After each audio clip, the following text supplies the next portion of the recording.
I promise to get it right. Take 38. Happy 49th birthday to David. It's been a long, long weekend taping this. In 3, 2, 1. Happy 49th birthday, David, my favorite older brother. You're probably wondering why you're getting this when you consider that, well, I've neglected, like your 48th birthday, and your 47th, and your 46th. The last time I acknowledged a birthday of yours was when you turned 40. I think that's a family tradition, but this is more or less a warning that your 50th is just a year away. Needn't you be reminded, right? But as you know, it's a family tradition that when you turn 50, a milestone birthday like 50, it's not a very pleasant experience in the way that it's remembered by members of your immediate family, your sisters, and your much, much younger brothers, myself included. And so this is just strictly, with all good cheer, all good happiness going out to you on your 49th birthday. Another young man would like to join us here for this particular occasion. You're looking great, Sam. Well, thank you, Sam, for that fine introduction. And can I say that you're really looking pretty sharp. Well, thank you. David, you're looking 49. Happy 49th birthday to you. You have a year before you hit the half-century mark, 5 decades, 1/20th of a millennium. Some people can get depressed when they reach that age. That puts you in the same age bracket as your sisters, for goodness sakes, to give you an idea of how old you're becoming. But look at it this way. On the day you were born, of all the people that were alive, about 93% of them are dead. Sure. So it's like you're getting rid of the old and you're bringing in the new. And speaking of new and young people, there's another guy that would like to join us here for the celebration. Well, thank you, Sam. You're welcome. You're looking pretty sharp. Thank you. And you too, Sam. You're really looking pretty sharp. He is. And David, you look 49. You're 49 years old. This is not your 50th. That comes next year. You turn 50 and you hit the half-century mark. You're as old as your sisters are. That's how old What you I are. said. That's pretty old. But between now and then, we're just going to allow you to enjoy your 49th year on this planet. When you hit the 50th, things are going to be hell. Yes. But to celebrate your 49th birthday, I thought that Sam, Yeah? and Sam, who's looking pretty good, you have to admit, Thank He you. is. is going to sing happy birthday to you. So, you ready? I'm ready. Let's do it. Are you ready? I'm ready. Here we go. To you, David. Happy birthday to you. Happy birthday to you. Happy birthday to Dee Dee Bo.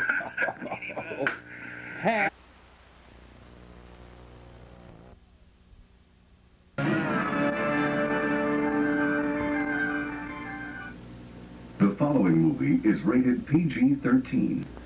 Well, a happy 50th birthday, David. You remember it was just about a year ago I sent you that tape congratulating you on your 49th birthday and hinted, if you remember, that the next year was really going to be a lousy year for you because your sisters and me and your younger brothers are all going to gang up on you and send you things and who knows what to remind you that you're going to be 50 and really give you the old razzmatazz. But as it turned out, you didn't get a lot of that stuff at all, if anything. And the reason I did that, it was something that you taught me when I was a much younger person, and being the older brother, you were the guy that was supposed to educate me, and you taught me one valuable lesson, and that is that the anticipation of bad news was almost always worse than the bad news itself. Right? Right. But you were the trailblazer for me, being my older brother. You were the guy that kind of set the pathway for me to follow. Was that true with schools? You went to St. Joe's, and of course I didn't have to go to St. Joe's, but I went to St. Joe's. My big brother went there. You went to John Carroll. I went to John Carroll. It's the same way with jobs. You had a paper route, and I got a paper route. You went to work at Weber's and got me a job at Weber's, and I followed you, went to work at Weber's. You went to work at Heinen's. I went to work at Heinen's. You enlisted in the Navy for 4 years. And time out. I didn't enlist in the Navy for 4 years. I thought, it's about time that I kind of struck out on my own. So that's what I did. You went off to the Navy, and I stayed home. And it turned out to be a great thing for you to do, go into the Navy, and turned out to be a great thing for me to do, not to go into the Navy. But there's so many different things you can think about around here now.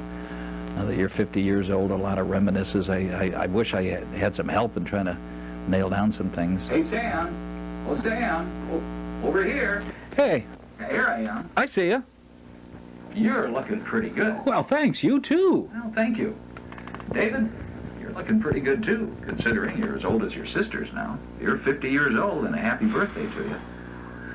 You hit 50, and, you know, Sam and I are probably going to do some reminiscing about what you were to us as our big brother. Right. And I know one thing that really stood out to me, that just kind of put you up in, way up there, is like one of my heroes. It's my big brother. It's when we were all in grade school, and if you remember, in those days we used to go and play football over at Oliver, that field across Euclid Avenue. I remember. A little touch football during the autumn. Yeah. One day a couple of bullies came along, and they wanted the football. They wanted to play. I don't know what the deal was. I remember. But there were only about 3 or 4 of us down there.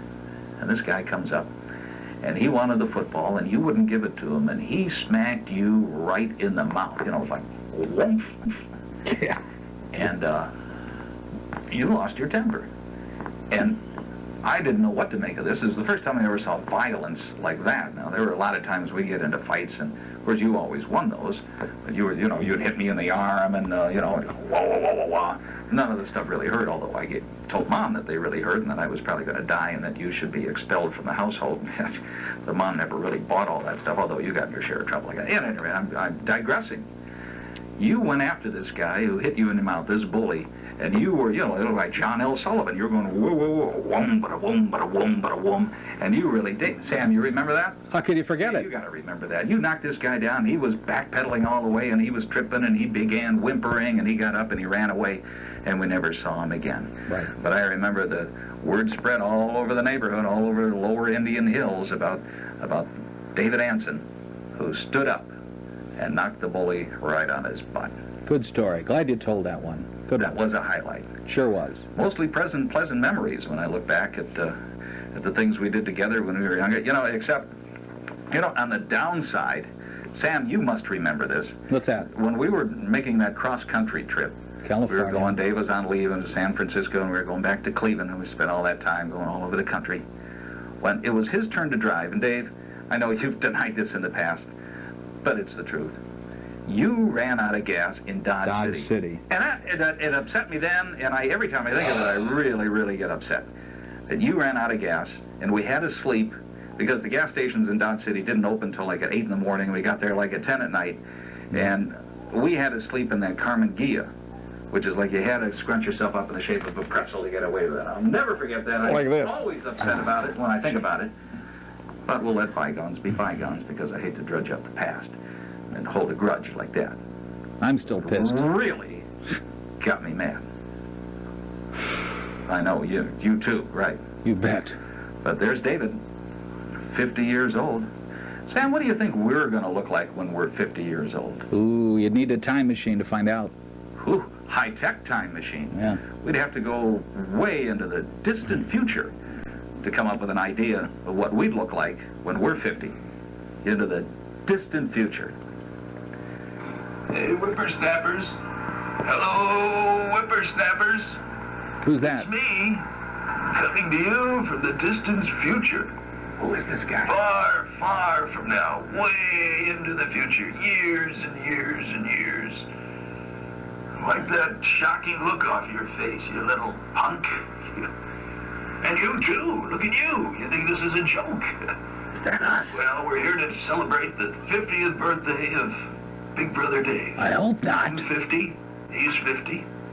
Well, we probably look like twins. I don't know.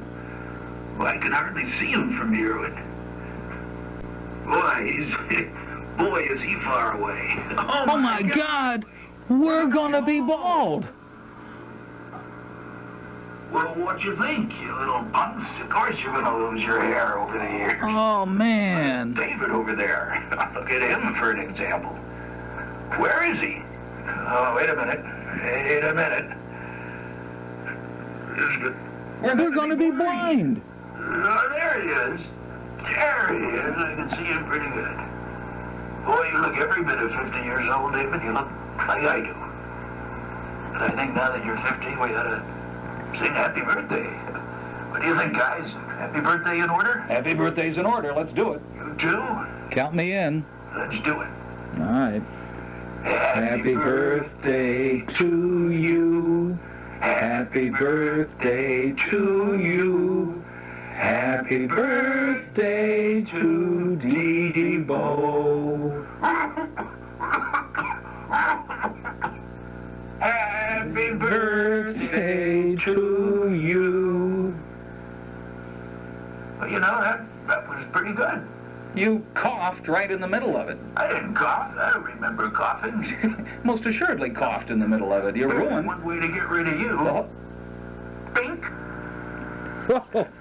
And you too, you know, you little whippersnapper. I don't have to put up with that kind of garbage either. Bink. Yeah, David, we got rid of those two guys, didn't we? God damn, how did you put up with him after all those years? You know, on your 50th birthday, I've written a special poem, a special tribute to you. Let me read it now. To my big brother Dave, I send this salute. You're 50 years old as a coot. Yet, as a big brother, you were a model of altruisticity, except when you ran out of gas in Dodge City. I'll always remember that. And I'd like to stay, but it's time to go take a pill and take a nap. You know what I'm talking about, don't you, Dave?